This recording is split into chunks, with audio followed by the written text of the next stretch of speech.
Hi friends, this is Krish, the Urban Naxal. Friends, I want to raise a very basic question today about your belief in India. You believe that we are equal citizens of this country. You believe that more or less the same laws, the same rules protect you and me and everyone else who lives in this country. Correct? Equal protection under law, equal access to the law, to courts. It's a fundamental right. We all have the same amount of right to life, right to liberty, right to live our lives with dignity, right to justice. All those things. Everything that makes India a level playing field for all of us. Correct? This is what you believe in. This is what you are taught. We are taught in our childhood, in school, that there is no longer any aristocracy and any princely privileges, any special class in our society. We are all the same. This is what we are taught. And this is the absolute founding principle of our daily lives when we go out and meet others. The belief is that no one is exempt from the law. Nobody is above the law. That no one has a special place in law. That all of us have the same place. This is our belief. But this belief is not borne out in real life. You know it and I know it. We feel it. The common man feels it. And people who are above the law also know it. They are very clear. They know that the law is not the same for you and for the common man. There is a bias against a common man versus corporates, companies. There is a great bias in the eyes of law in the sense that corporates get a lot of immunities. They get a lot of immunities which a common man does not. A corporate can almost get away with murder, which a common man cannot. A corporate regularly, companies regularly, on a regular basis, on a daily basis, get away with outright theft, outright cheating, outright fraud, forgery. They get away with it all the time. It is normal. It is a feature of our daily lives. Common man cannot. Let me explain. I will expand on this now. As always, I have a particular focus on building industry and under construction building industry. So I am going to draw a lot of material from that. But also, let me also point out some other instances which are there present on my channel. You got this company named Bajaj Allianz, sells insurance. You are going to give commissions to people who sell insurance. Under the name of Bajaj Allianz, a recruitment scam is carried out. It looks like recruitment. It actually is marketing. Has happened. There are lots of instances. There are more instances than I have put out on my channel. The way they do it is very simple. It goes under the name of MLM. MLM is a way of giving dignity to fraud. They call it recruitment. They say we are recruiting retail partners. They say we are going to pay you a salary. It's everywhere. You just Google for Bajaj Allianz retail partner. You will get lots of material on all social platforms. They say we are recruiting retail partners. Now, who is they? That is one of the problems with corporates. Corporates have a brand name And that brand name can be used by people who are not necessarily part of the company. Bajaj Allianz retail partner. Google it. You will find it. There are some people sitting in Kolkata, for the most part. Some people who may have or probably have connections within the organization, within Bajaj Allianz, who know the people at the top, and the people at the top know them, and they are both comfortable with this situation evidently. And they say, we are recruiting retail partners. What do they tell them? They tell them, you are going to be team leaders. The job that is given to you is not a sales profile. That is what they say. That is what they claim. What is the job? It is not a sales profile. What is it? It is management. It is HR. It is man management. It is human management. It is employee management. You are going to be a team leader. This is what you are told. But what is it actually? If you catch them out, if you say this is not really recruitment, they will say, no, it is not. Who told you it is recruitment? It is MLM, it is multi-level marketing. We are doing multi-level marketing. Then why are you calling people and saying, they are reaching out to people on LinkedIn and various other platforms and saying, we are giving you a job. And the job is of retail partner. Now, what do the words retail partner say to you? It says you are kind of associated with the company as a partner. Are you an employee? No, you are not an employee. You are an associate. That is what is implied by those words. Retail indicates you will sell. When you are called for the interviews, you are told it is not a sales profile. You are told it is a leadership position. It's a team leader position. You are made to do the IRDA, give the IRDA test for getting a certificate. You are going to become a certified insurance agent. After that, what they make you do is, they make you sell to your very close circle, usually to your family, sell insurance that you don't need. They try to compel you to sell 2-3 lakh rupees worth of insurance. That is the policy amount. The first policy amount has to be around 3 lakhs. They pressurize you. In the course of your so-called training, they develop a mentor-mentee relationship towards you. The people who will be later on exploiting you are going to develop a mentor-mentee relationship. You are going to be their mentee. They are going to be mentoring you in insurance. And they will tell you, insurance aise becha jata hai. This is how you sell insurance. This is what you do. That is what you do.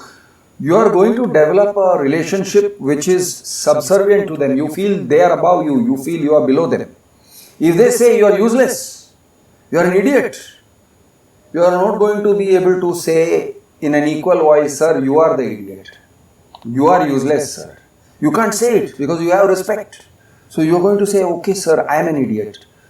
I am an idiot. You are going to kind of take it on yourself that it is your fault. Then what they try and make you do is, they make you sell. After they establish this mentor-mentee relationship, they say you have to prove yourself. You have to activate. You have to prove yourself as an insurance agent. You have to be able to sell. The logical track is, it's very logical. They will say, see, if you are not able to sell, then how will you lead a team which is supposed to sell? In order to lead the team that is supposed to sell, you have to sell. You have to sell insurance. You have to activate your it's not employment. It is not a contract.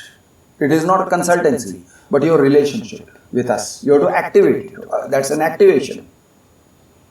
Like you have to turn the key in the ignition of your car. Then we will say, okay, you are now accepted. But then there are conditions, and newer conditions will come in. Then other conditions are, you are supposed to recruit more people under you. You are supposed to have 4 other ICs who have basically been told the same story that you have been told. The same story, that they will become retail partners and if they recruit 4 others below them and so on and so forth. And you are told that you will get the income from these guys below you. So you, in order to become an RP, will swallow their entire story, which is complete nonsense.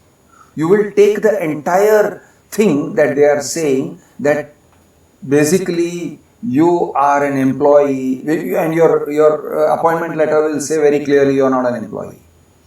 That you will get 19,000 rupees. Again, your appointment letter will tell you very clearly you are not entitled to get 19,000 rupees per month as a salary. You have to earn it by selling, and then also you may not get 19,000 per month. But you take that story, the whole false story, and you replicate it among 4 others who are now assigned to you or who you have collected from your social circles, however you collected them, and then you will force them to sell 3 lakh rupees worth of insurance. So you personally, if you have gotten into this chakkar of retail partner, you will succeed in gathering for the company.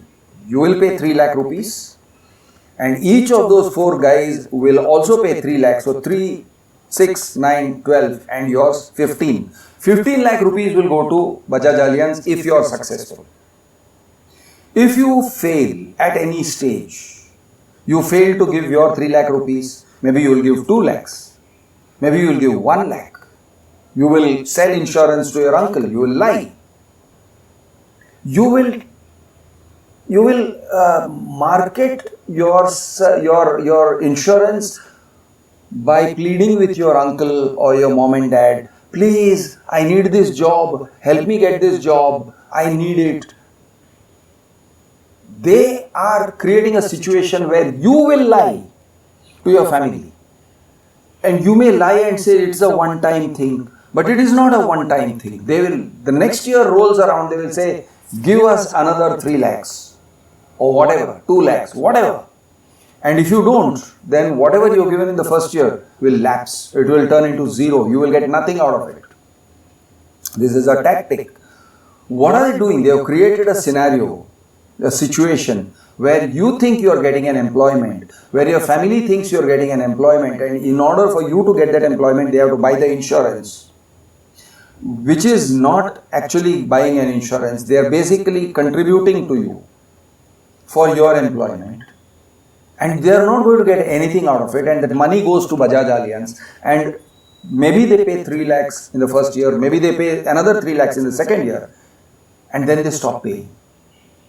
And you are going to drop out.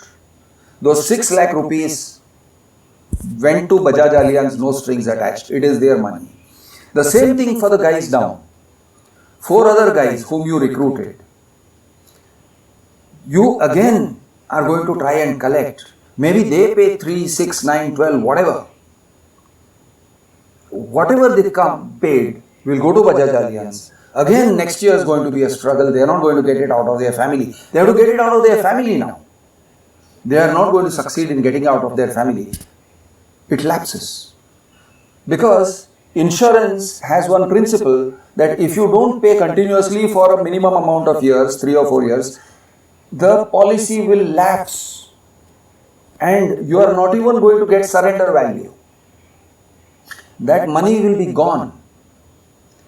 They have engineered this situation. Now, who is they? We don't know.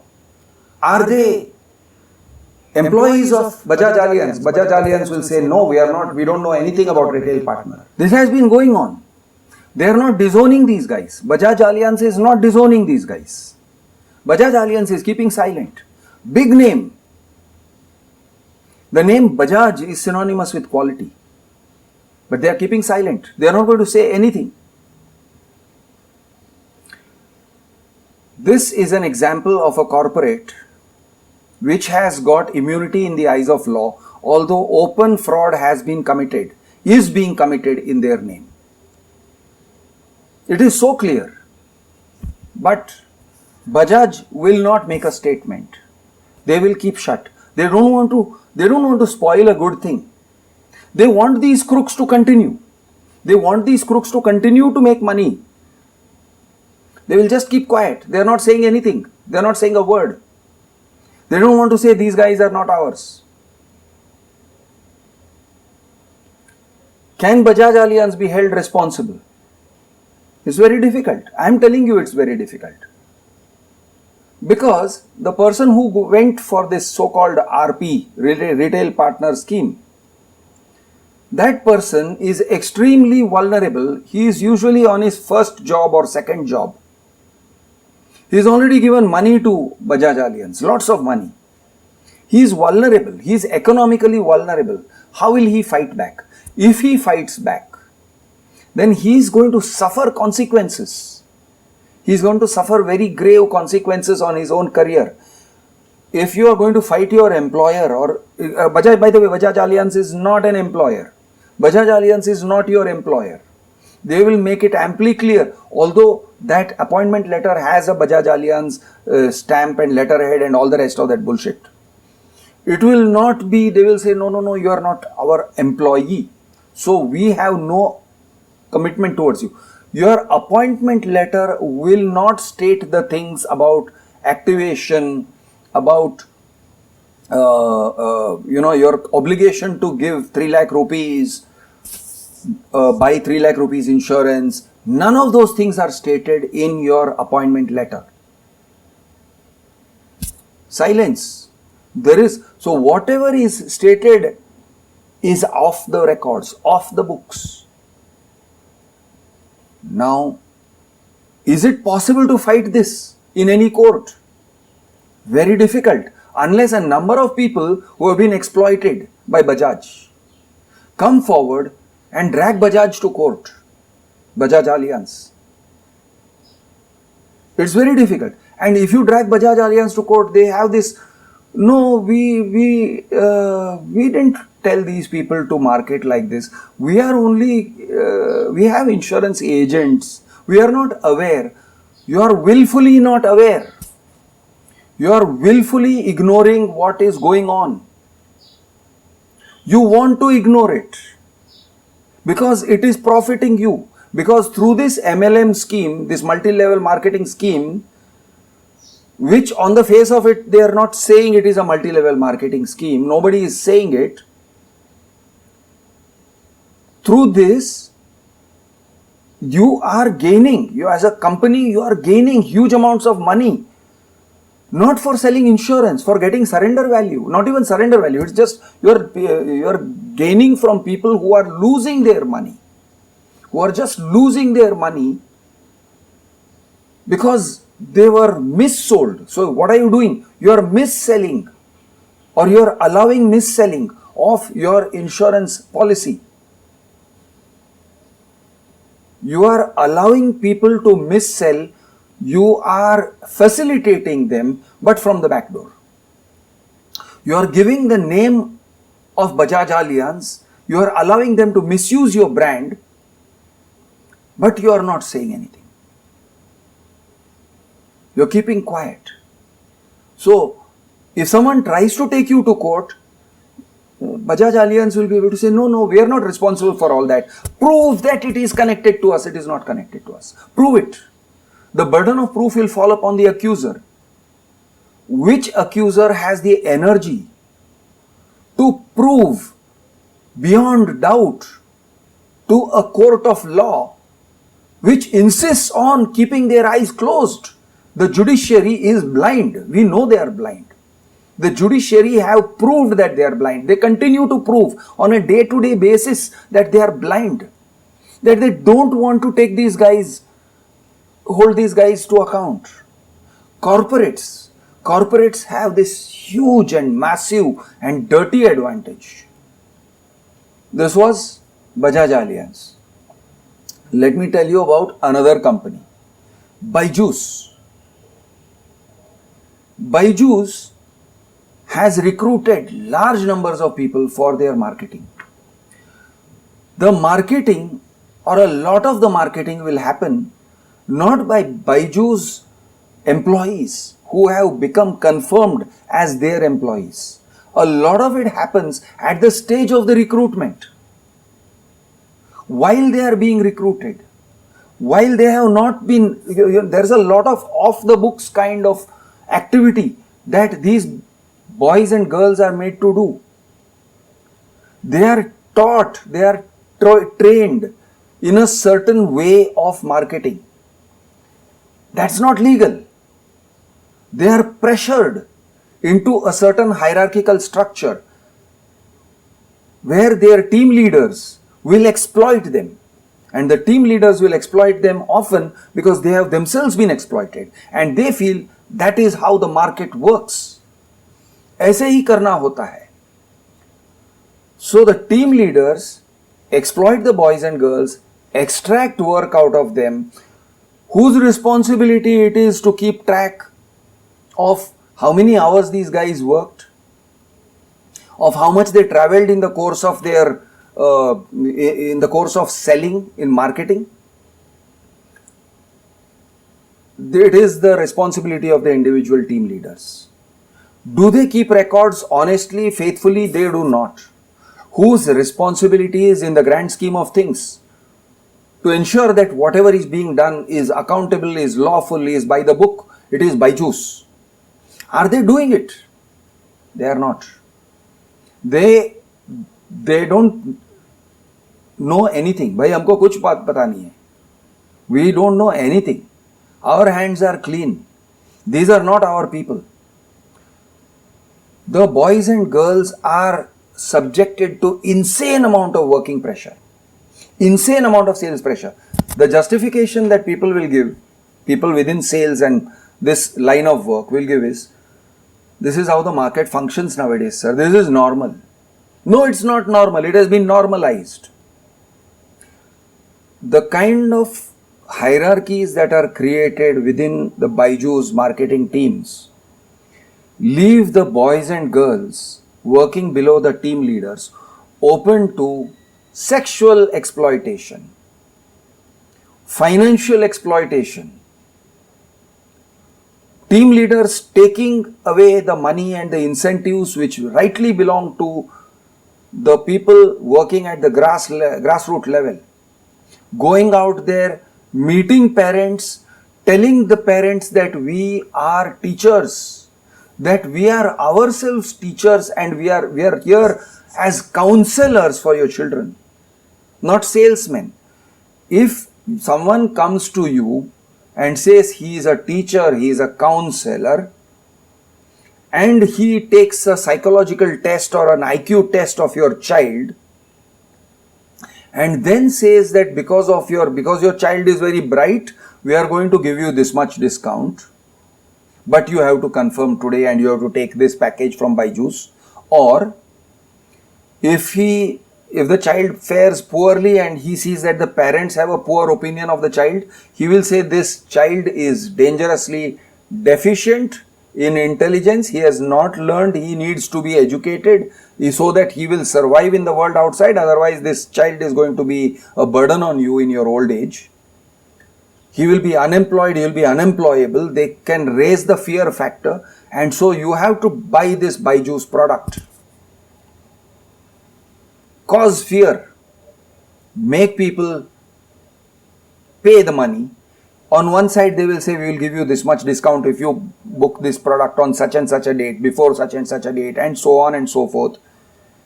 These guys who are themselves oppressed feel free to tell lies so that they meet their targets, their sales target. And if they meet their sales target, are they getting the incentive? Not necessarily. Are they going to be in the organization after telling so many lies? Most of them are not there in the organization. They will have moved on. And when the parents call these people, they are not there. Either they pick up the phone and say, sir, I have moved on, I am no longer with the organization. Or they say, I am within the organization, but I have moved to a different department. You speak to so and so. And they give another number and that guy doesn't entertain them. This kind of marketing. So it is it Byju's? Isn't it Byju's? Well, it is Byju's and it isn't Byju's. It was the individual responsibility of that boy or girl who told lies, who basically emotionally blackmailed the parents into buying a Byju's product, who lied about the nature of the product, who lied about the nature of their service, who lied about their own child. He misinformed the parents. He willfully misled the parents about the prospects of that child, about the educational prospects or the capabilities of the child. They misinformed them only with a view to sell. Is this allowable? If you are an individual, not allowable. Can it be criminal? It is criminal. It would, if I were to perform such actions as an individual, it would invite criminal liabilities. But they are Byju's. They are a brand. They have got investors. The whole world's eyes are upon them. Nobody will accuse them. If you accuse them, they might slap you with a defamation suit. You can't accuse them. People have to be careful what they say about Byju's. You will get dragged to court.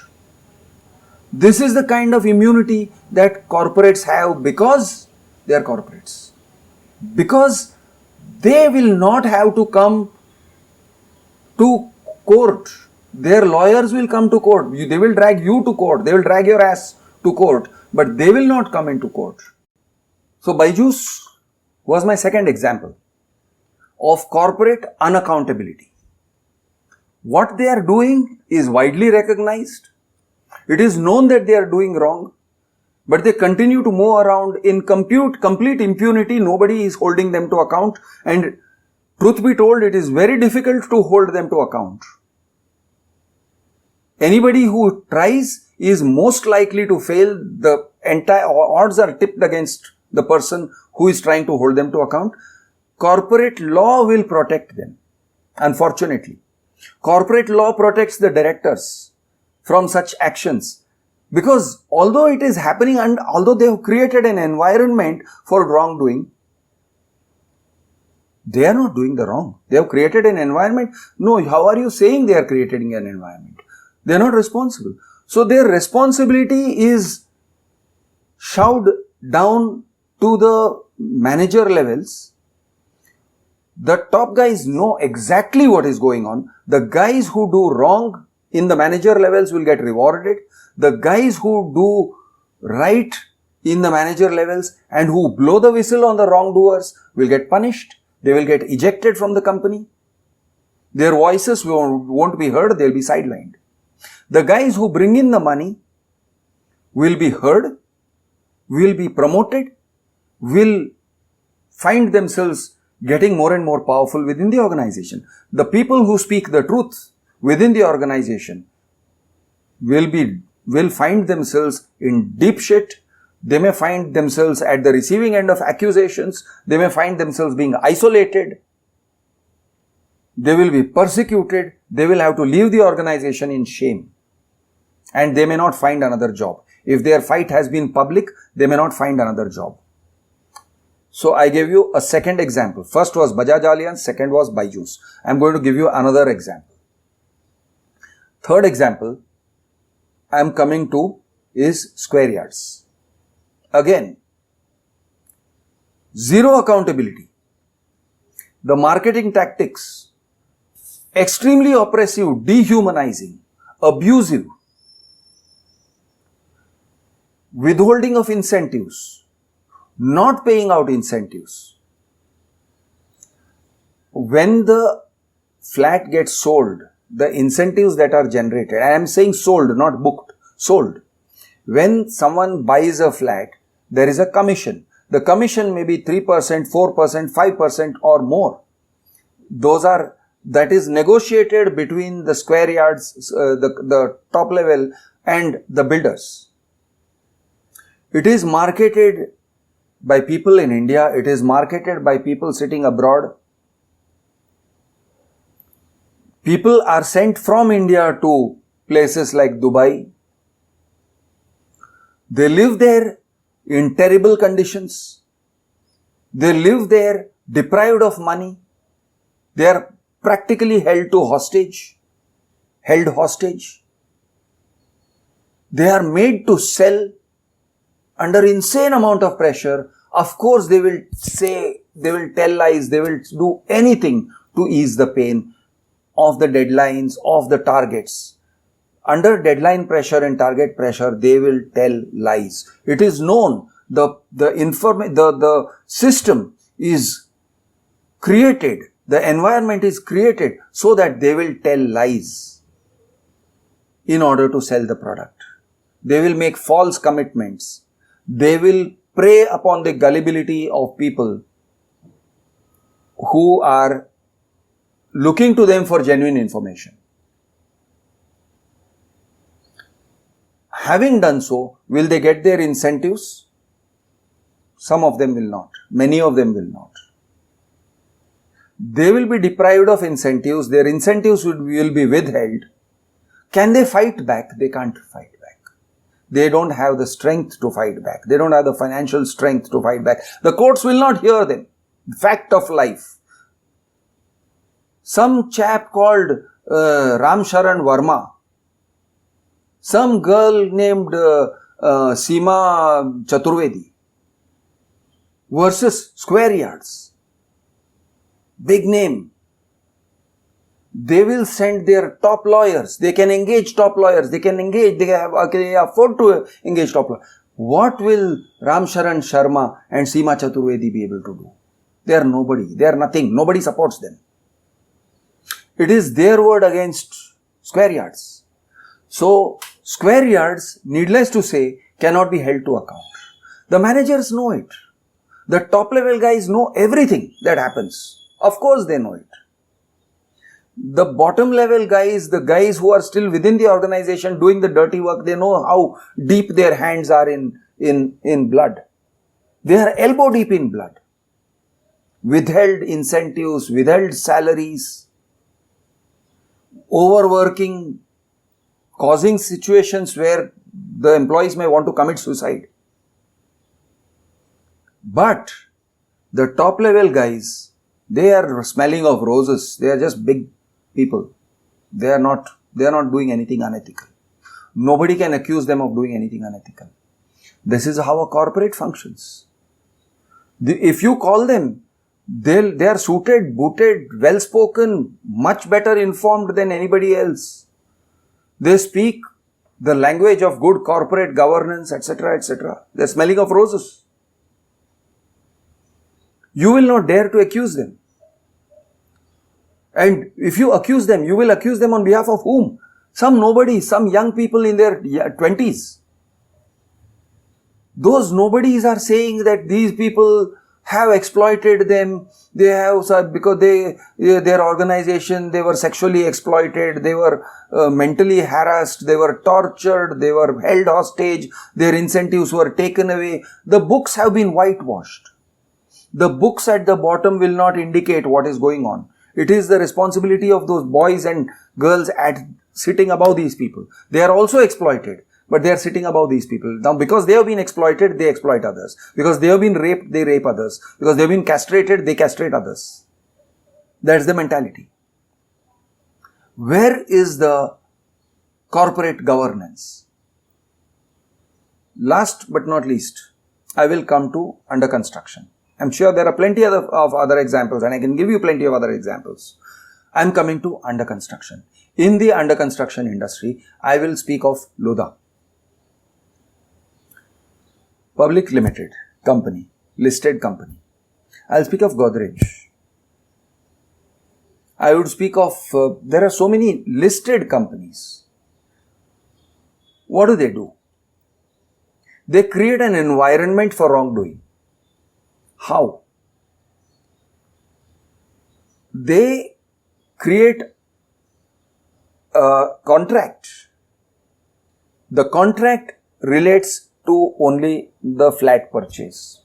The contract, the builder-buyer agreement, is about the flat and the transaction that the builder has with the flat buyer for the flat.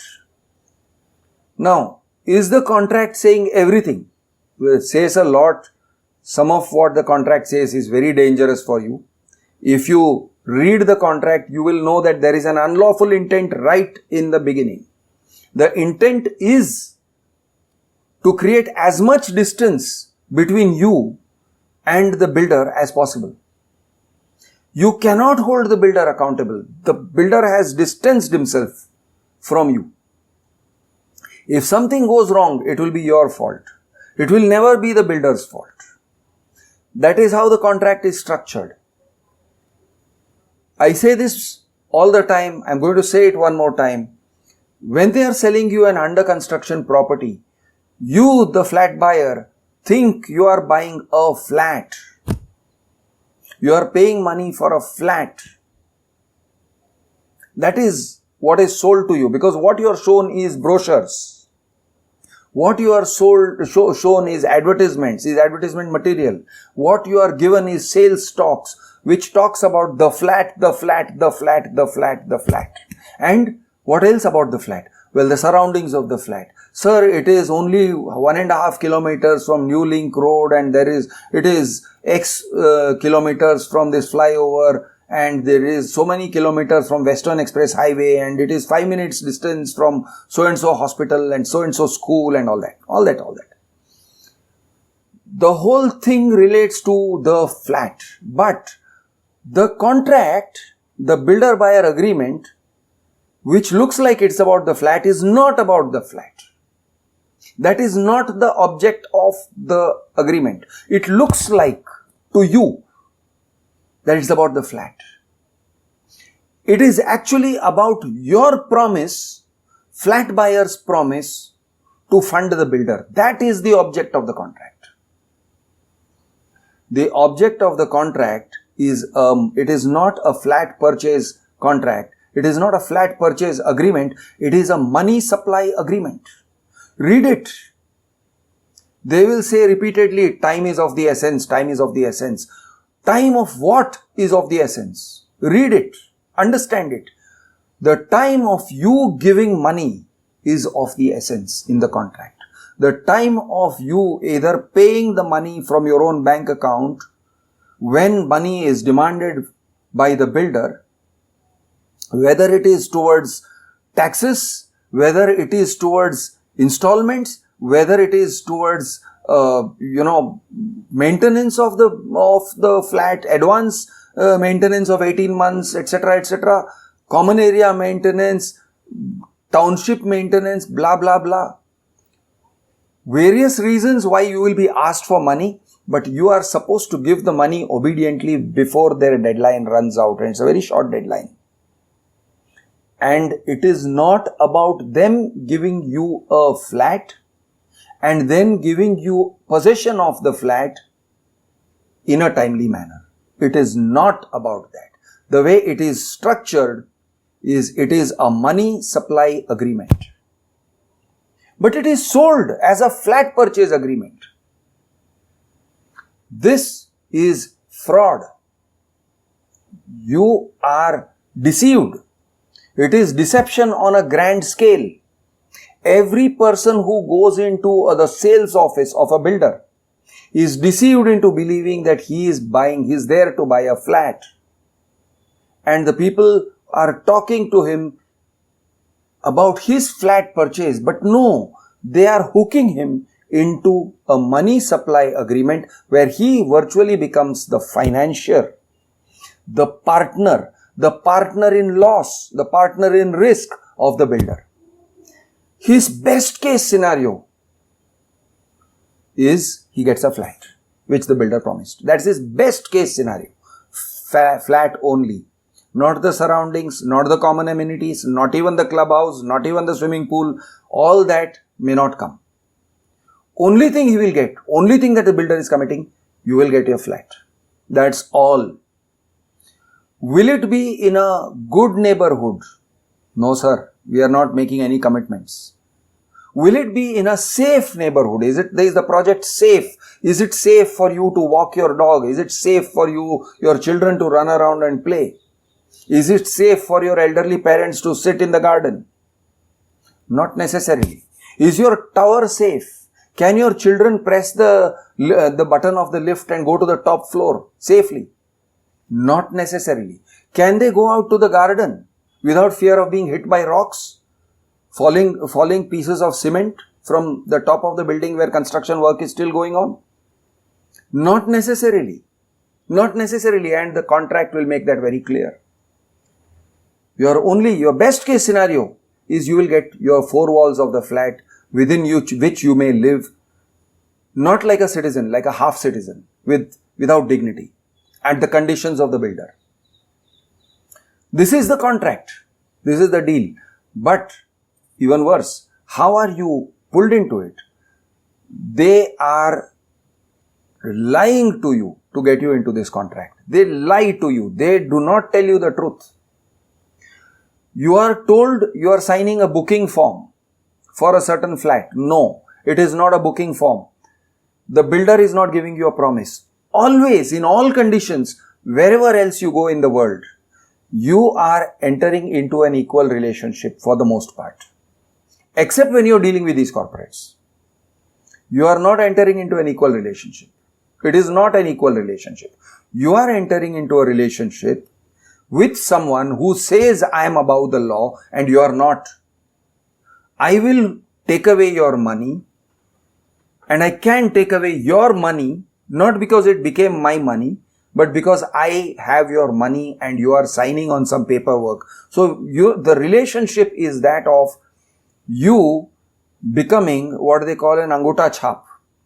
You are becoming like a farm laborer, signing papers with a zamindar saying you can take away my land if I fail to repay your loan. You know, farm laborers used to be conned into taking loans, or they would eventually end up taking a loan from their landlord because they were dirt poor. Sahib, my son has fallen ill. Will you please give me 10 rupees so that I can take him to the hospital in the nearby town? Okay, here's 10 rupees. Sign here. Put your angutha here. What am I signing for? Don't worry about all that. You want the 10 rupees or not? Yes. Okay, sign here. Angutha dalo. Call your son. Angutha dalo. Call your wife. Angutha dalo. What are you doing? You're taking their thumbprints. You're taking their signatures for what? Oh, in case you fail to return this amount. With 100% interest at the end of the year. Or whatever. 200%. It could be a very large amount. Then we are going to take away your land, and your land is this much. This is your land papers. You have mortgaged your land. This is the kind of thing people put their thumb impression on. It used to happen. If you fail, and after we take away your land, we can still do more. We can still do more. We might take away your son. We may send him to the plantations. We can enslave you. We can enslave your wife. You can turn her into a sex slave. We can compel you to send your wife to us to service the landlord. This is the kind of things that people ended up putting their impression on, thumb impression on. They didn't say, some things were not written, but some things were implied. People ended up putting them in large numbers. They were signing in large numbers. What was it? In those days, zamindari was the crime. But that crime was committed all over India. And that crime was committed in a widespread scale. Economic exploitation was normalized. And everybody who was well-to-do said, yes, this is how the world functions. This is how it is. Today, under construction property is sold in exactly the same way. They take away your money. They don't give you a proper promise. They don't accept proper contractual obligations. They impose contractual obligations on you which are unreasonable. Banks are a party to this whole thing. Again, corporates, well-known names, HDFC Bank. Banks like HDFC and ICICI have impeccable credentials. Nobody can criticize them, but they enter into connivance with builders. They disburse loans to builders who they know are not going to be able to deliver.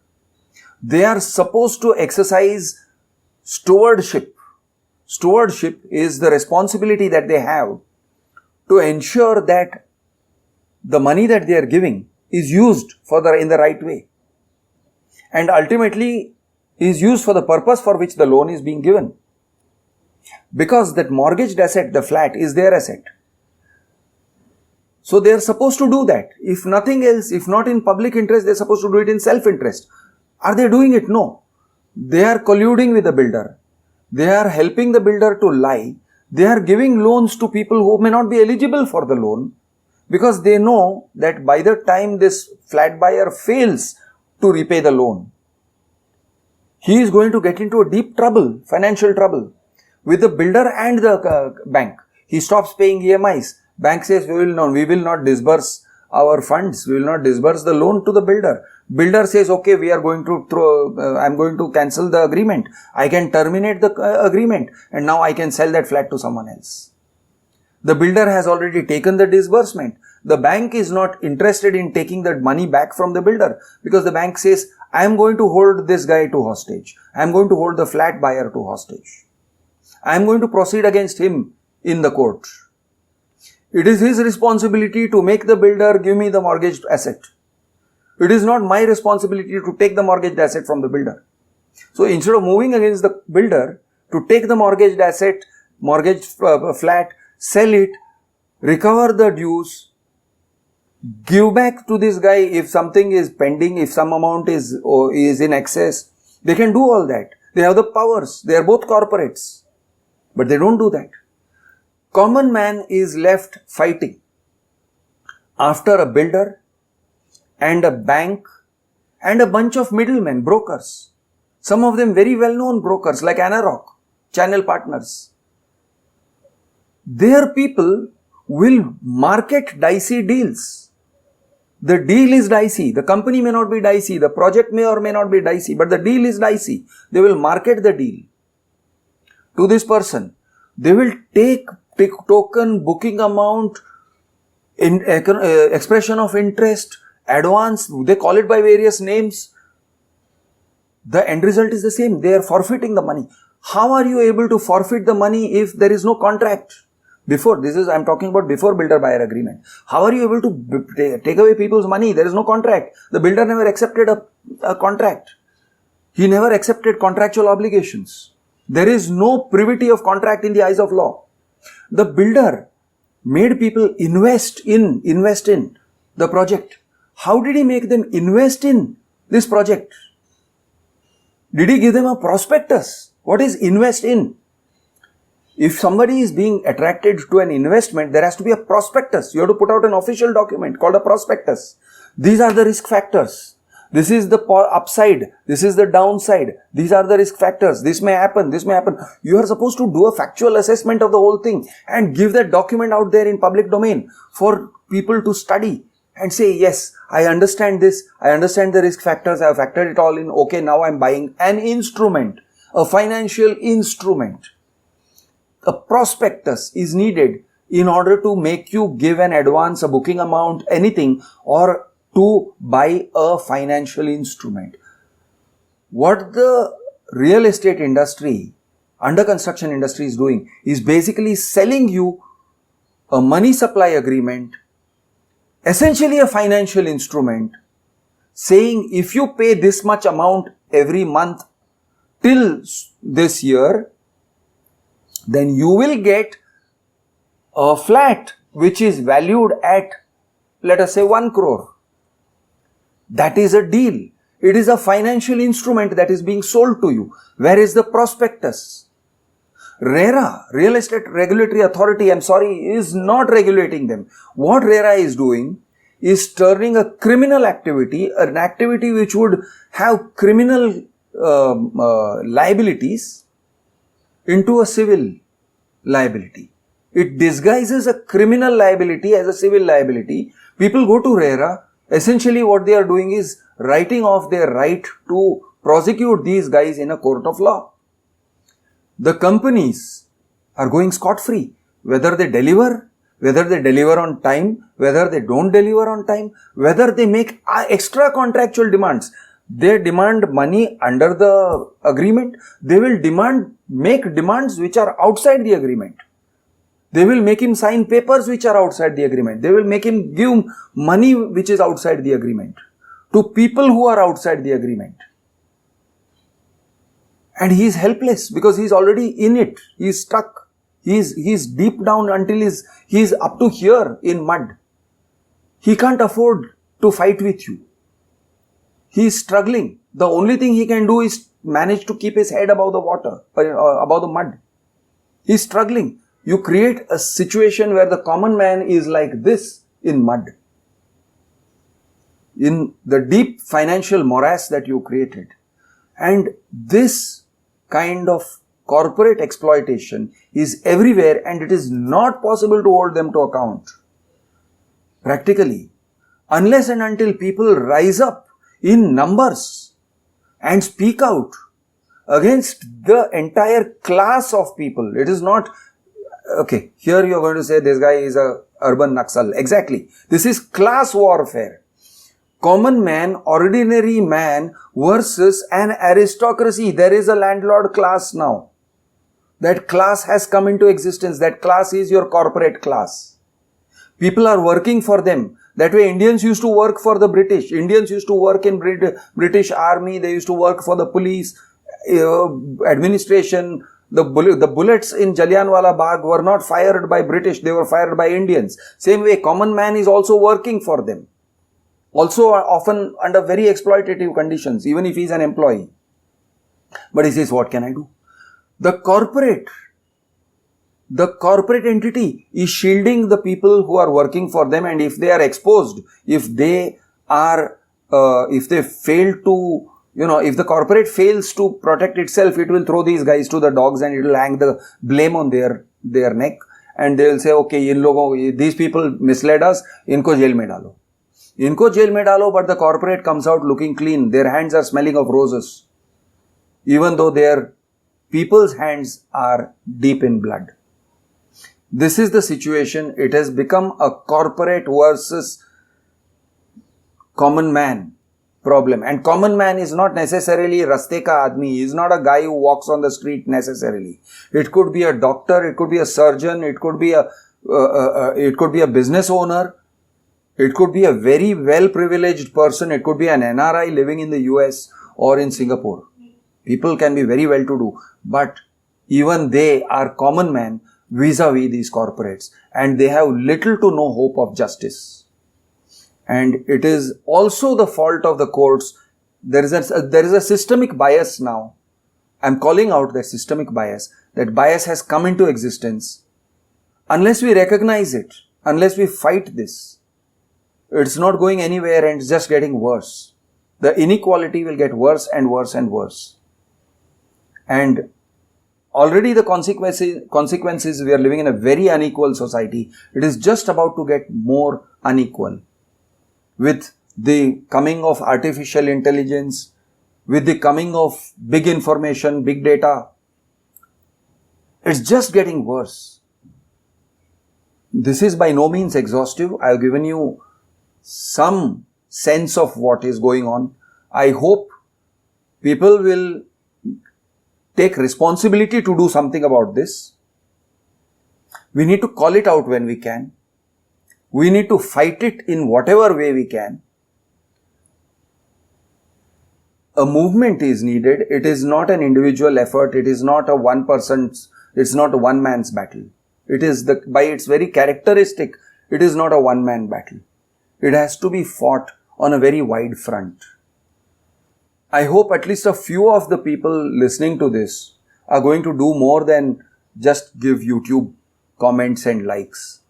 And I hope someone will reach out to me and ideate about what we can do. And I hope that some of those people are going to be industry level people, because I think industry level people also know this. When I'm talking about there are people within the organization who may or may not be victims, but who know that this situation has been built up.